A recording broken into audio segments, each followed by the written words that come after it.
Welcome back to the Haunted Tales, the channel where we explore the spine-chilling stories of the supernatural. If you've ever felt the presence of something dark and sinister lurking in the shadows, you're not alone. The Appalachian Mountains, stretching across the eastern United States, are home to some of the most terrifying legends and haunted places in America. Tonight, we're diving deep into the top most haunted locations in the Appalachians. From haunted inns to forgotten graveyards and eerie ghost towns, the history of this region is as mysterious as it is chilling. So, get comfortable, turn off the lights, and prepare for a spine-tingling journey through some of the creepiest places in the Appalachian Range.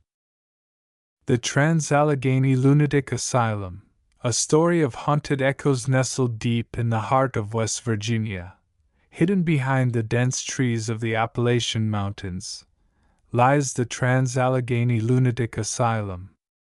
Its towering, Gothic architecture rises from the fog like a forgotten monument to human suffering. Constructed between 1858 and 1881, the asylum's original purpose was to house the mentally ill.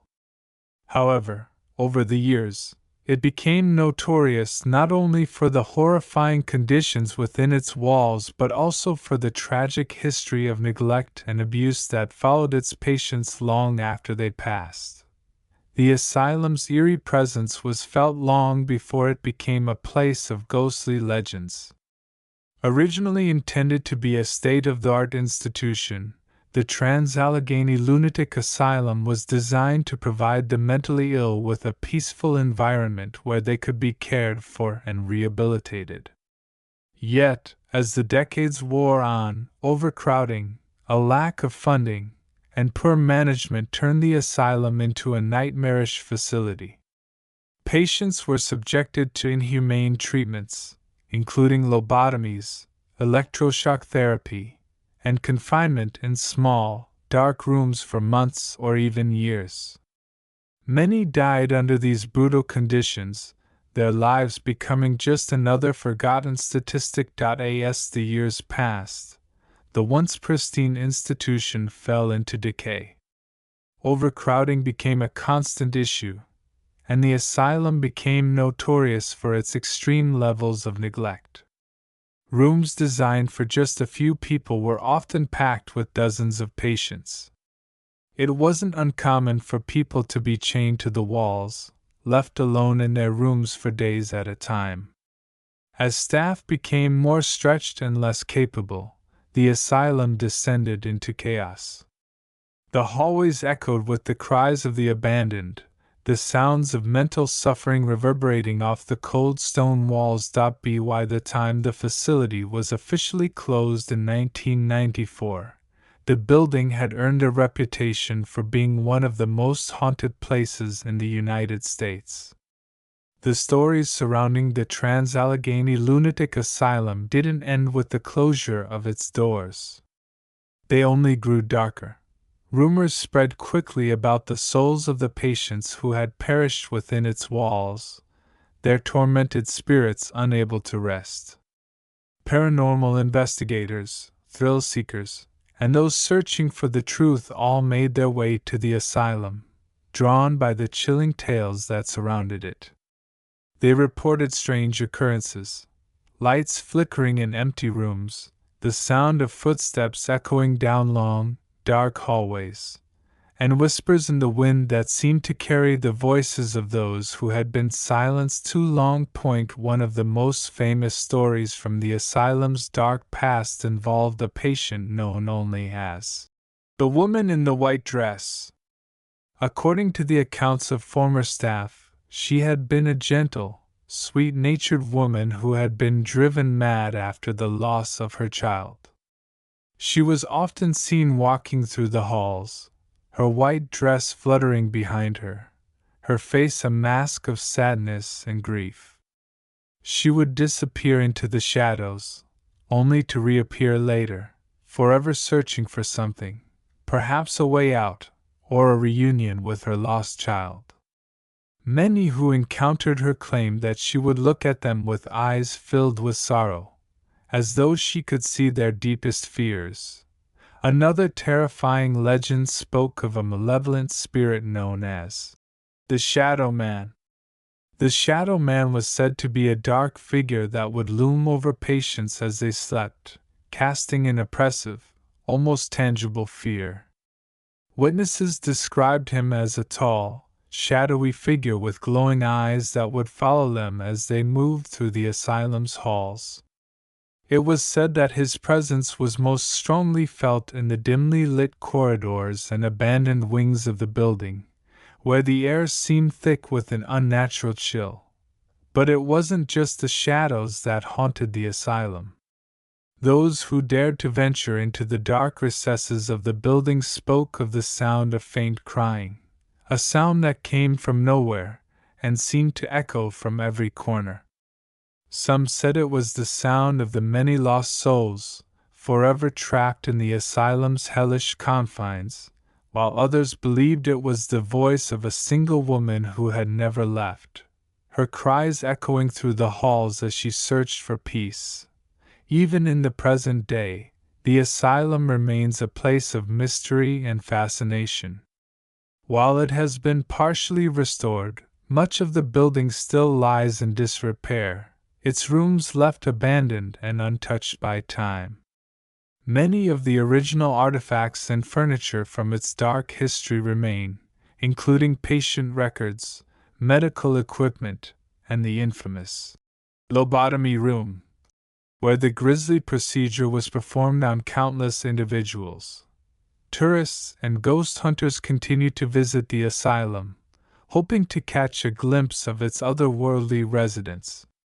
Guided tours take visitors through the long, winding hallways, past rooms where patients once languished in despair, and to the very areas where the most horrific treatments were carried out. The sense of unease in the air is palpable, as if the building itself is holding its breath, waiting for the next person to uncover its secrets.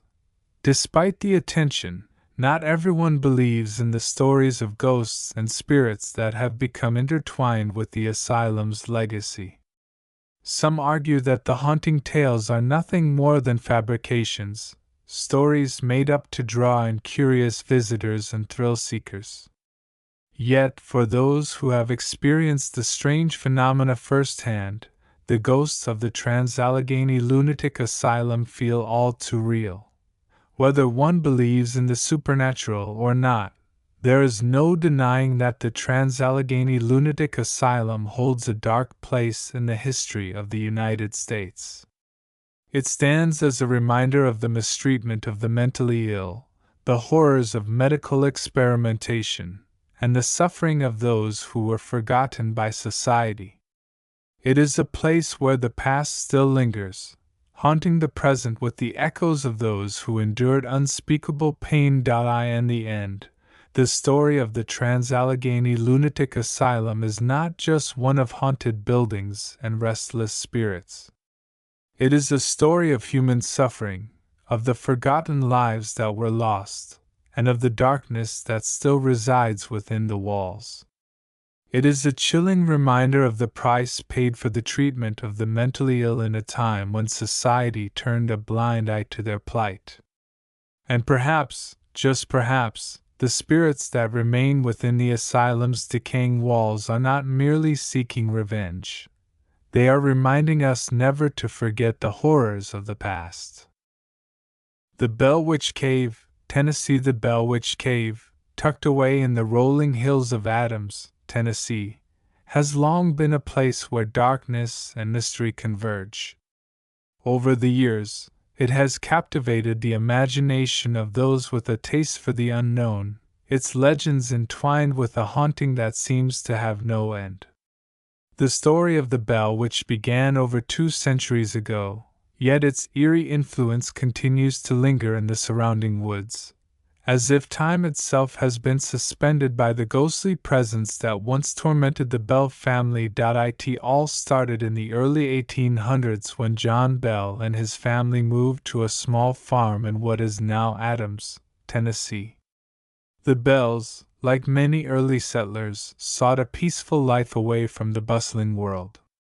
Little did they know, their lives would soon be touched by something far darker. Their farm, nestled on the edge of a vast and ancient forest, became the site of strange occurrences that would later be documented as one of America's most chilling hauntings. In 1817, things began to take a sinister turn.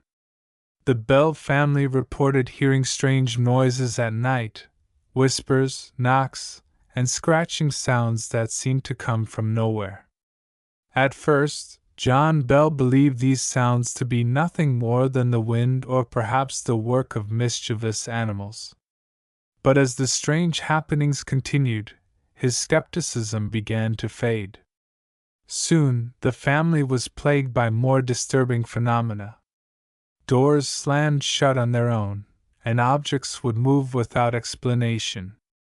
The strange sounds grew louder, and the family began to hear a voice, low, grating, and filled with malice.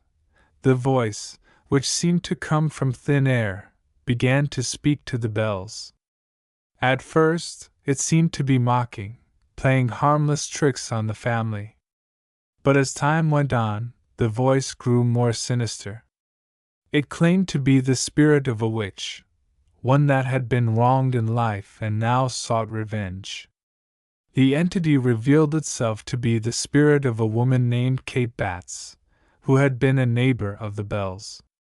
According to local legend, Kate Batts had been a bitter and vengeful woman who was rumored to practice witchcraft. Many believed she had died under mysterious circumstances, her life and death shrouded in suspicion. It was said that she had cursed John Bell before her death, and now that curse had come to life in the form of the Bell Witch. The haunting grew increasingly violent. John Bell, a man known for his strength and stoicism, began to suffer greatly from the witch's attacks. His health deteriorated rapidly, and he became bedridden, writhing in agony as if under the influence of some unseen force. His daughter, Betsy Bell, was also tormented, physically struck by invisible hands and pulled from her bed in the middle of the night. The family, desperate for answers, turned to their neighbors, but none could explain what was happening. Some suggested it was a supernatural force. Others believed it was the work of a cunning trickster. However, there was no denying the terror that had gripped the Bell family. As word spread of the strange happenings, the Bell Witch gained national attention. People from all over the country came to witness the phenomena for themselves. Some were skeptics, hoping to debunk the story as a hoax, while others were drawn by a morbid curiosity. But none could explain the events that unfolded at the Bell family farm. Even the most experienced spiritualists and mediums could find no answers. The witch's powers seemed limitless, and her presence was as palpable as the air itself. The Bell Witch's most terrifying display came one fateful night when John Bell's health reached its breaking point. As he lay dying in his bed, the witch's voice boomed through the house, proclaiming that John Bell would die soon. It was said that the witch had poisoned him, though no one could prove it. As John Bell took his last breath, the voice of the witch laughed, echoing throughout the house, and then fell silent. After John's death, the activity seemed to subside for a time. However, the Bell Witch was not finished with the Bell family. The spirit continued to haunt Betsy Bell, who had grown to be a young woman. She was tormented by the witch's voice, and eventually she broke off her engagement to a man named Joshua Gardner, as the witch forbade their union. The witch's grip on her was unrelenting, and Betsy's life was thrown into chaos. Then, just as mysteriously as it had started, the Bell Witch disappeared. The disturbances ceased, and the once haunted Bell family was left to pick up the pieces of their shattered lives. The Bell Witch became the stuff of legend, with countless tales and theories emerging to explain her origins. Some claimed she was the spirit of Kate Batts, while others suggested a much darker, more ancient force was at work. Yet the truth of the Bell Witch remains as elusive as the shadow of a dream. Years passed, and the Bell family farm changed hands several times. Eventually, the land became known for something far less mysterious: a cave. The Bell Witch Cave, as it would come to be called, became a place of pilgrimage for those seeking to connect with the haunting force that had plagued the Bells. The cave itself is nestled in the woods near the Bell farm, hidden behind a veil of trees and creeping vines. It is said that the cave holds an eerie energy, a lingering presence that ties the events of the Bell Witch to the land itself. Today, visitors to the Bell Witch Cave often report strange sensations, an uneasy feeling, as though something unseen is watching them. Some claim to hear whispers in the cave, while others describe cold drafts or fleeting shadows that seem to vanish the moment you turn your head. The cave has been the site of numerous paranormal investigations, and each one seems to reveal more about the mystery that surrounds the Bell Witch. In the years since the Bell Witch's disappearance, the legend has only grown.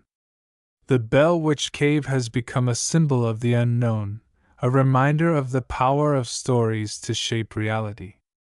Some believe the witch still haunts the land, while others think that the cave itself holds the key to understanding the strange events that unfolded so many years ago.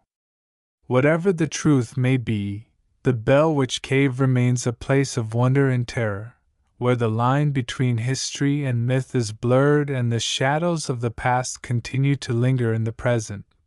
The Bell Witch may have faded from the pages of history, but her legacy endures. As long as there are those willing to venture into the darkness, the legend of the Bell Witch will never truly die. And as long as the cave stands, the echoes of her voice will continue to haunt the land, reminding us that some mysteries are never meant to be solved. The Cripple Creek Mining District, Colorado. In the heart of Colorado, nestled between the jagged peaks of the Rocky Mountains, lies a small town that once boomed with the promise of gold.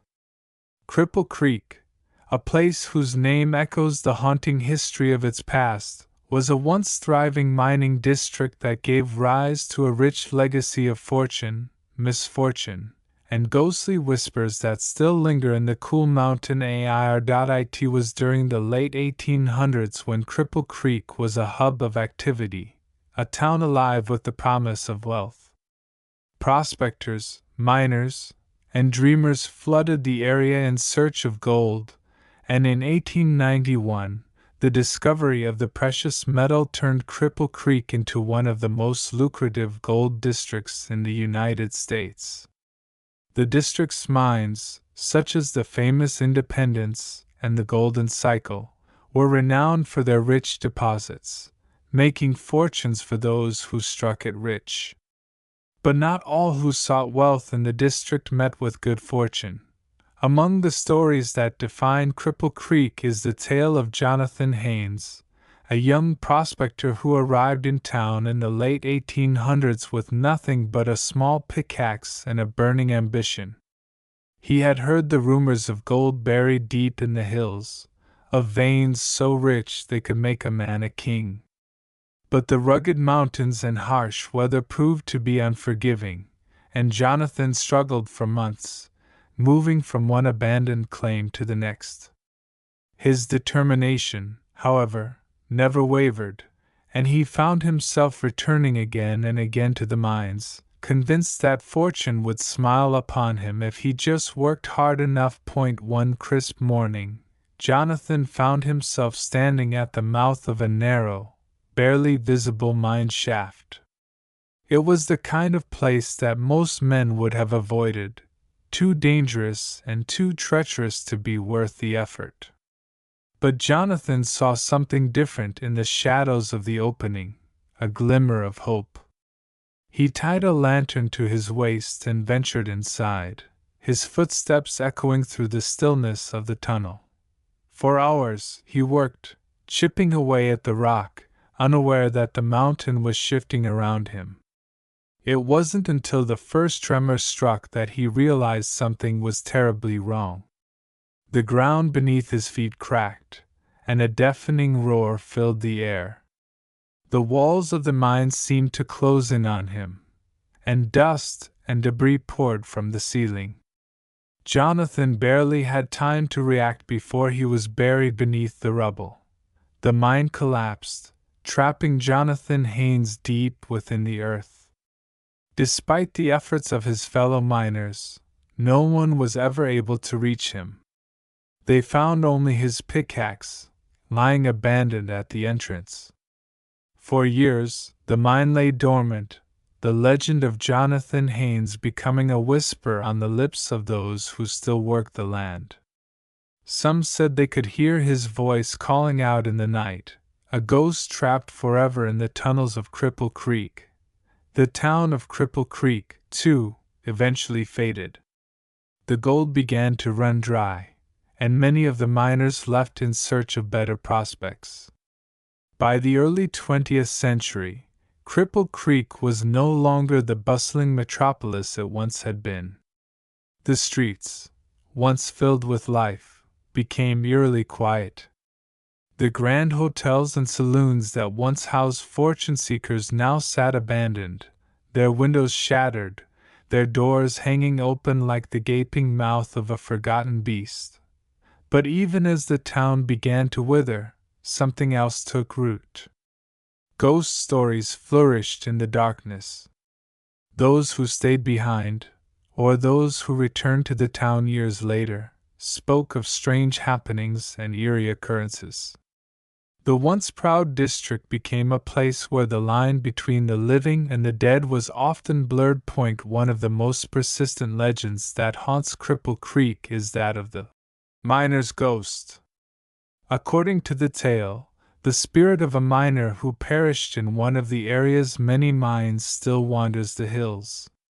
He's been seen standing at the edge of an old shaft, staring down into the depths with an expression of eternal longing, as if searching for the gold that eluded him in life.